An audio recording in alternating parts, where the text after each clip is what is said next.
Good morning. And as you may have noticed, the chairman and I are joined today by the CENTCOM commander, Admiral Bradley Cooper. He just returned from the front lines to see the troops and meet with allies, and this morning briefed us, just before this briefing, on the latest on all aspects of Operation Epic Fury. So after the chairman concludes, we'll ask Admiral Cooper to share a quick update on the ground truth from his trip to the region as he continues to implement an ironclad blockade and ensures that our forces are maximally postured to restart combat operations should this new Iranian regime choose poorly and not agree to a deal. And that is what we urge this morning, that this new Iranian regime choose wisely, which is where we'll start with a message to Iran's military leadership, to the KH leadership and IRGC leadership. We're watching you. Our capabilities are not the same, our military and yours. Remember, this is not a fair fight. And we know what military assets you are moving and where you are moving them to. While you are digging out, which is exactly what you're doing, digging out of bombed out and devastated facilities, we are only getting stronger. You are digging out your remaining launchers and missiles with no ability to replace them. You have no defense industry, no ability to replenish your offensive or defensive capabilities. You only have what you have. You know that, and we know that. You can move things around, but you can't actually rebuild. You can dig out for now, but you can't reconstitute. But we can.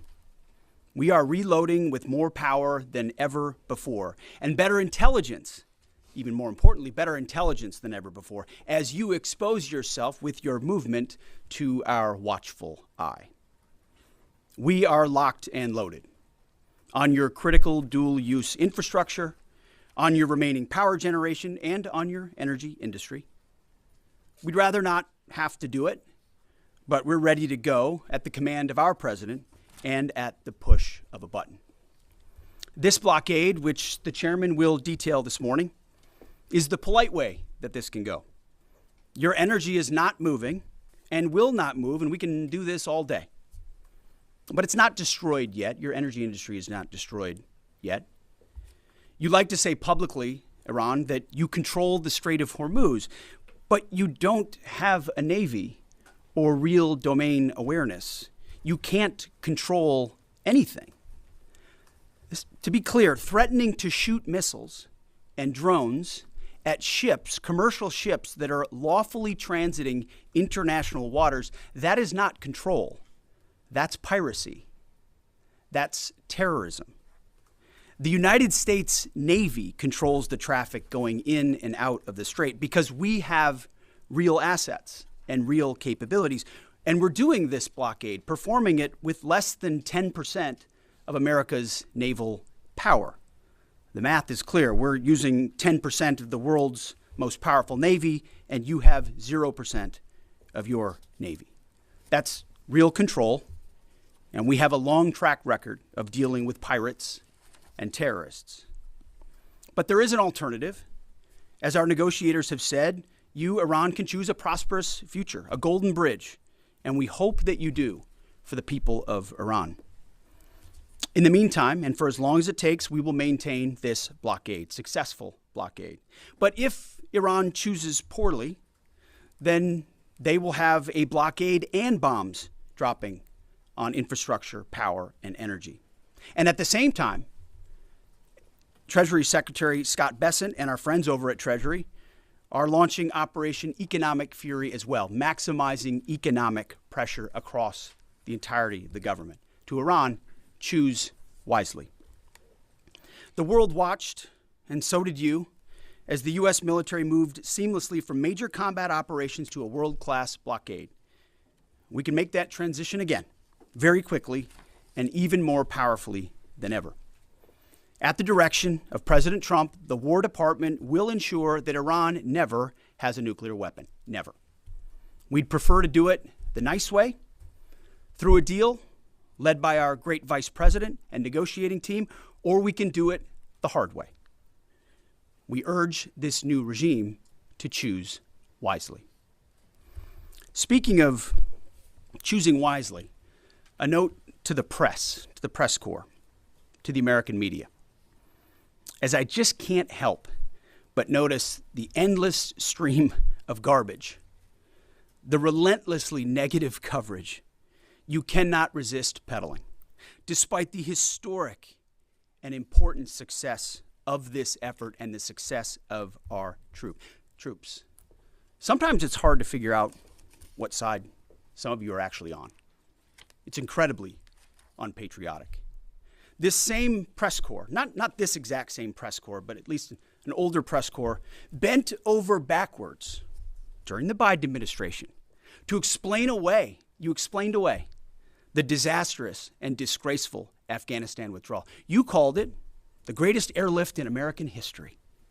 It's almost like you're cheering only for one side. This past Sunday, I was sitting in church with my family, and our minister preached from the book of Mark, the 3rd chapter. And in the passage, Jesus entered a synagogue and healed a man with a withered hand. The Pharisees came to watch. And as the scripture reads, they came to see whether Jesus, would heal him, or he would heal him on the Sabbath, so that they might accuse him. You see, the Pharisees, the so-called and self-appointed elites of their time, they were there to witness, to write everything down, to report. But their hearts were hardened. Even though they witnessed a literal miracle, it didn't matter. They were only there to explain away the goodness in pursuit of their agenda. As the passage ends, the Pharisees went out and immediately held counsel against him, how to destroy him. I sat there in church and I thought, our press are just like these Pharisees. Not all of you, but the legacy Trump-hating press.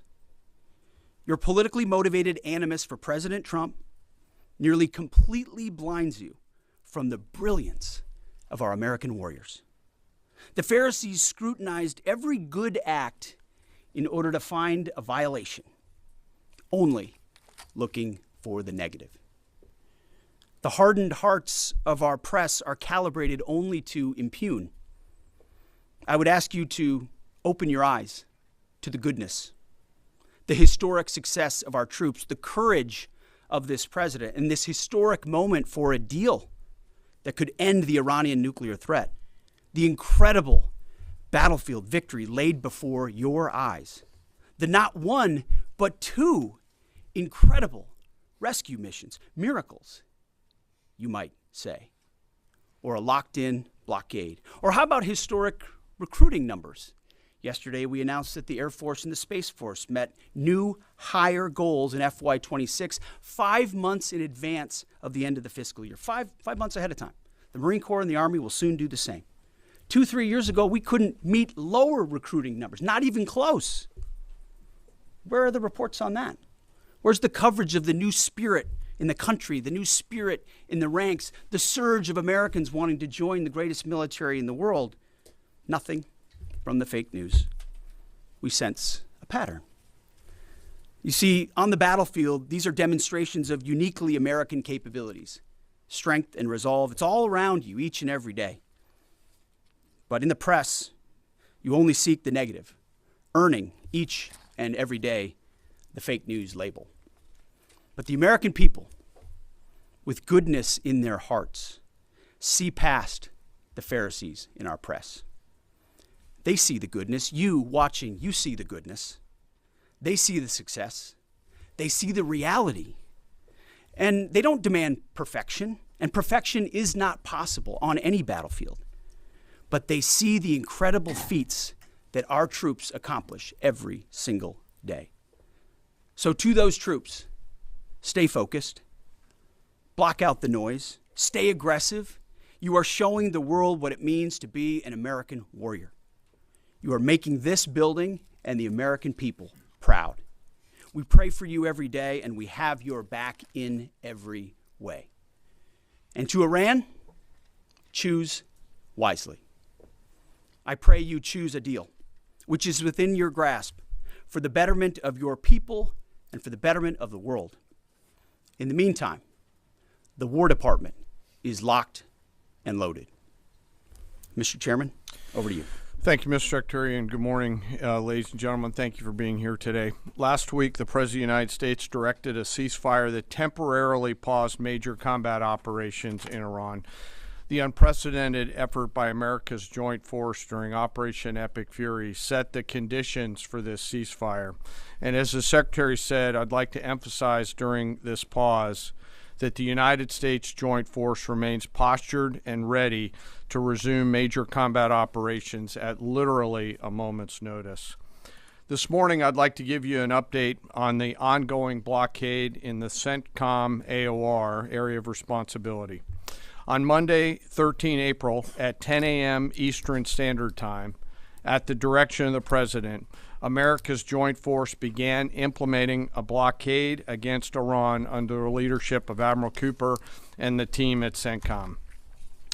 Let me be clear, this blockade applies to all ships, regardless of nationality, heading into or from Iranian ports.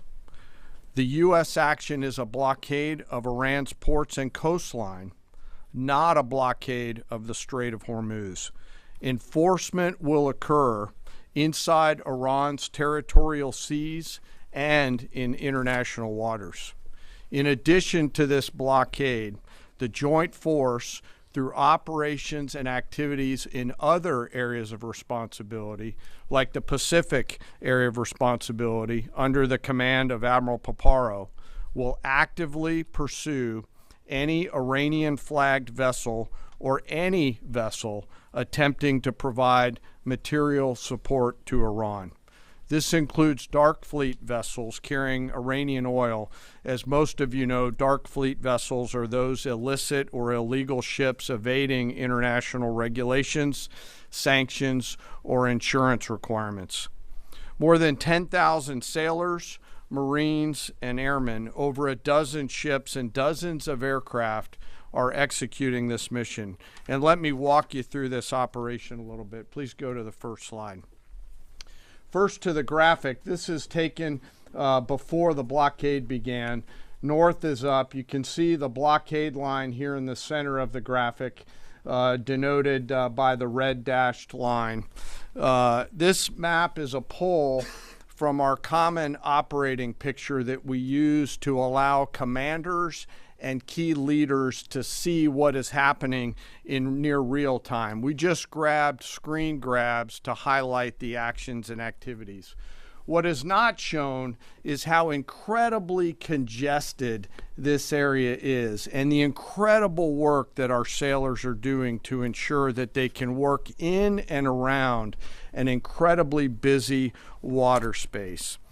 What is also not depicted here is the massive force of fighters, intelligence aircraft, helicopters, and other embarked forces, to include aerial refueling tankers that are up overhead this blockade area. You'll note that U.S. forces are in blue. Iranian ships are in red. And as we started this blockade, there were 7 ships of interest that were of concern for U.S. Central Command. Through a variety of intelligence tools and with the assistance of the Office of Naval Intelligence and other intelligence agencies, the force began to hunt for potential interdictors at 10 a.m. Eastern Standard Time. Next slide, please. It's now 12:40 Eastern Daylight Time, 2 hours and 40 minutes into the blockade, as attempted blockade runners attempt to hop the line. U.S. forces began to commit. Out in front of them was a range of intelligence, surveillance, reconnaissance, and tactical assets. And immediately these runners began to see, sense, and feel America's combat power compressing upon them.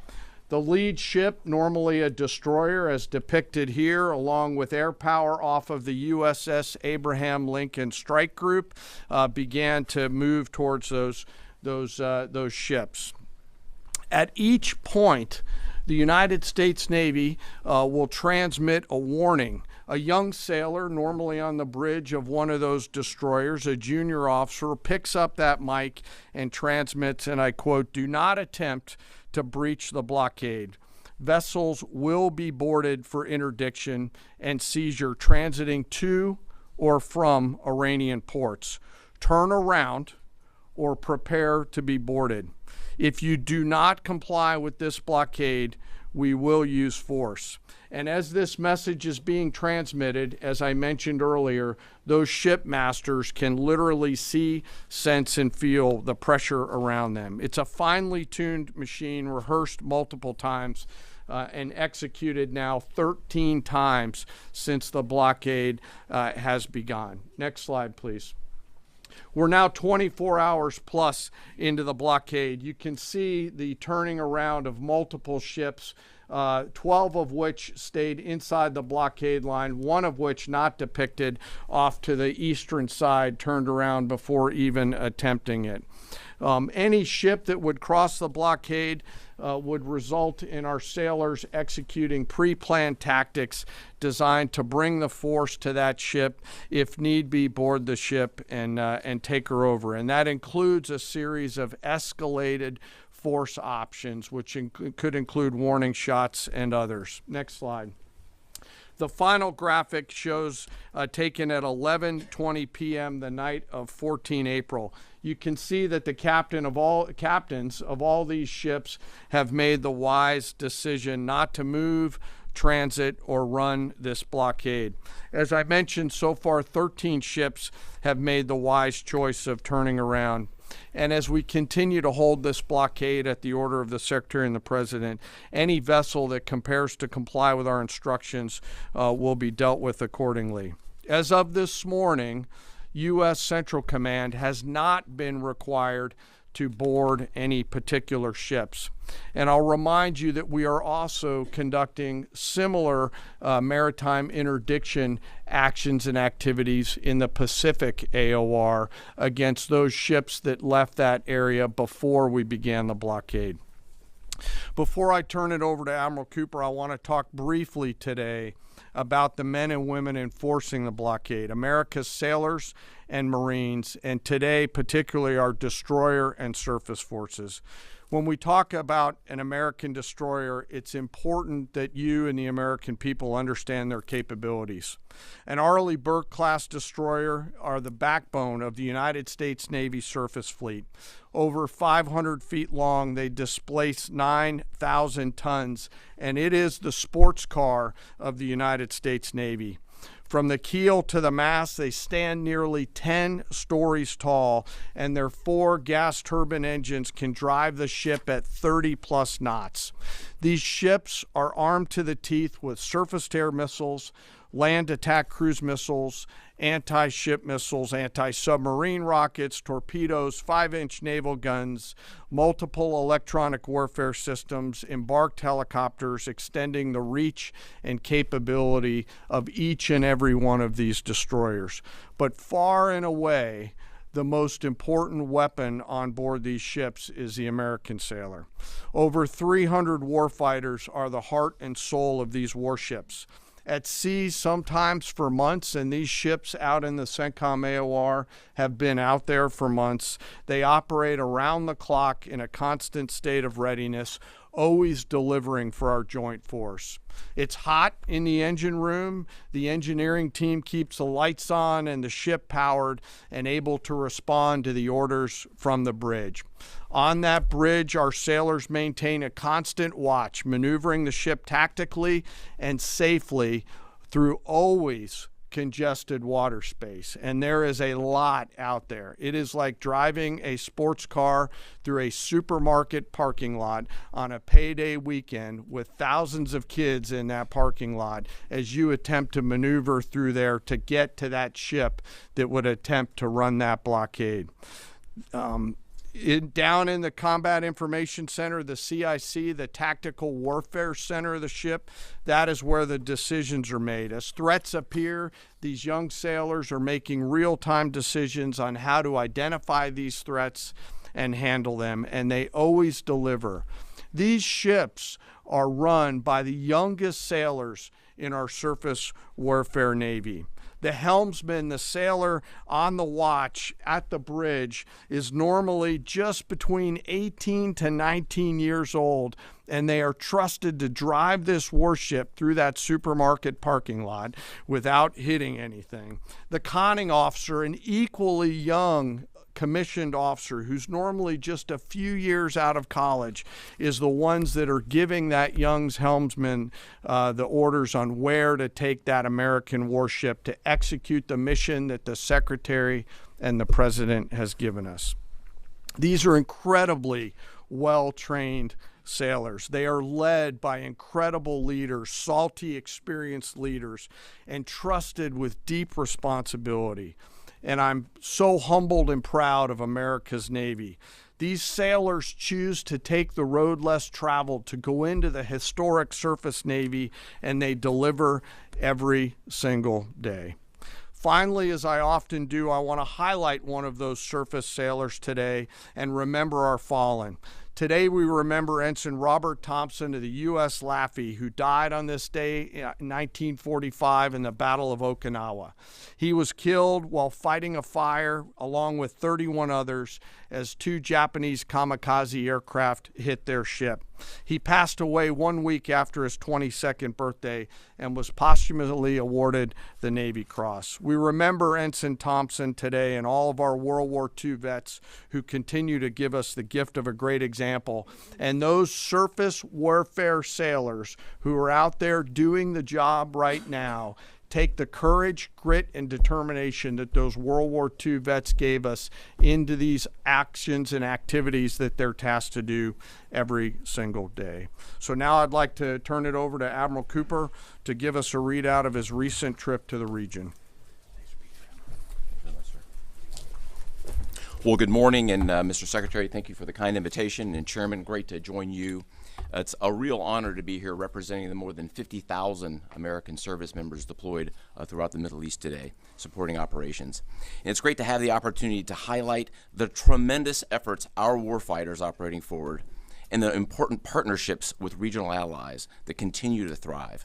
In fact, yesterday I returned from my second trip to the Middle East in the past 15 days. 2 very different visits, one during our offensive operations against Iran, and the second in this most recent trip during the ongoing ceasefire. Very different. During both of my recent trips, I visited with our troops who were deployed across the region in more than 70 different locations, in a distance that largely spans between Florida and Arizona. I've long believed that every success that we have starts and ends with our people, and boy, does this shine through brightly. During these visits, I had the privilege of personally recognizing more than 100 servicemen and women for their extraordinary valor, their courage, and their initiative under fire and delivering fire. And every time I interact with these young men and women downrange, I am deeply inspired by their courage, their resilience, and their unwavering commitment. The stories are remarkable. In many cases, you've seen this play out over TV. Fighter pilots who took out Iranian missile launchers in the moments prior to their launch against Americans and our partners, and who hit key military targets in and around Tehran on the attack more than 13,000 times. I met with some of the teams that helped to bring our F-15 airmen home safely from Iran and heard first-person accounts of the stories. Absolute heroes. I spent time with our troops who are employing cutting-edge tactics and technology for the first time in warfare. I won't be able to talk about what those are, but these young men and women are breaking new ground. It's incredibly inspiring. I met with teams who launched our own one-way attack drones into Iran. These were originally Iranian-designed drones. We brought them back to America, took the guts out, put a Made American stamp on them, and fired them right back to Iran. Very effective. I met with teams who are employing AI every single day to help us sift through vast amounts of information to help us make decisions faster. And importantly, humans are always in the loop in this process. I met with our Space Force teams and our cyber specialists, whose work cannot be discussed, but who serve with indispensable impact. I met with our logisticians and sustainers all over the region. There is just no military that executes logistics like the U.S. military. This group is doing exceptional work, moving thousands of tons every single day. I met with our air defenders who shot down Iranian ballistic missiles. My message for this group in particular is that their actions most certainly saved thousands of lives across the Middle East during Epic Fury. And all told, my personal assessment is, after these couple of trips, is our troops are highly motivated, they're focused, they're vigilant, and they're ready. And they're using this time to do a couple of things. We're rearming, we're retooling, and we're adjusting our tactics, techniques, and procedures. There's no military in the world that adjusts like we do, and that's exactly what we're doing right now during the ceasefire. A little note about partners. My discussion with regional allies and partners, both at the senior civilian level and the senior military level, reinforced our shared commitment to regional security. But beyond that, having now fought together side by side, I assess that our military partnerships are stronger than ever as we continue to maintain a very active defense posture across the region during this ceasefire. And that posture stretches across the entire Arabian Peninsula, and it runs from northern Iraq all the way down into the northern Arabian Gulf. In creating the largest air defense umbrella in the world across the Middle East, we embedded specially trained U.S. military air defenders alongside our partner nation soldiers, side by side, literally side by side. And to give you a sense of their contribution and impact, the King and Crown Prince of Bahrain both personally knew our soldiers by name. These leaders expressed appreciation for our service member who continue to stand shoulder to shoulder with our partners in support of regional defense. And this is a sentiment that is widely shared across every Gulf ally. I heard this message over and over again, which is, we stand with you. As the Secretary and the Chairman have said, Bahrain, UAE, Saudi Arabia, Qatar, Kuwait, and Jordan have been exceptional teammates. I had a chance to meet with both their senior leadership as well as their troops. Boy, equally inspiring and equally committed to mutual defense. They defended Americans and they defended their own country. It was inspiring. And there's been no better teammate than Israel. Together, the four best air forces in the world, the Israeli Air Force, the U.S. Air Force, and the air forces of the U.S. Navy and U.S. Marine Corps, together met and exceeded our own military objectives over and over again.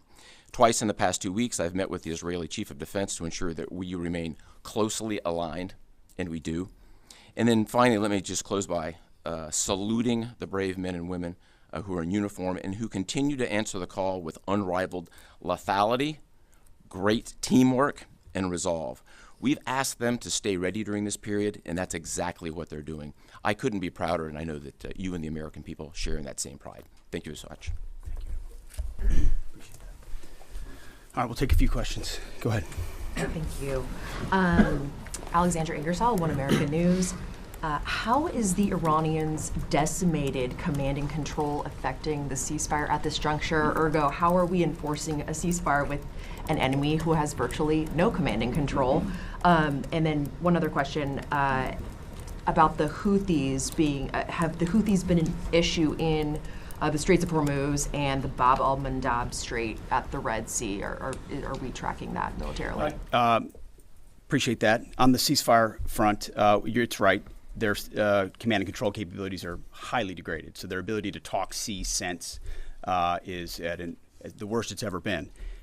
But their motivation to want to stay in the ceasefire is very high because they understand that a violation of that ceasefire means a commencement, once again, of Admiral Cooper's forces, which went very poorly for them. So they have a high incentive to maintain that ceasefire, even though they can't talk and organize as well as they'd like to. And then as far as the Houthis, thus far, they have stayed out of it, which, of course, we think is a good decision by them, and I think is a reflection of the fact that over a year ago in Operation Rough Rider, we had an ongoing and intense campaign that demonstrated American capabilities, which has them hesitating to want to do something on that strait, which I think would be a poor choice.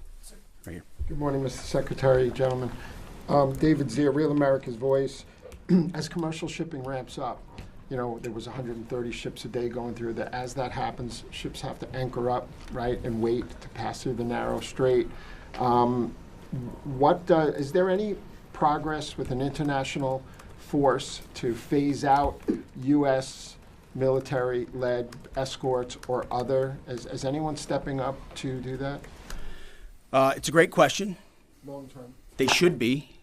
There's a lot of talk, and what we've seen in this conflict from allies, and those is a lot of talk, except for the ones that were mentioned by Admiral Cooper in the region who have been phenomenal.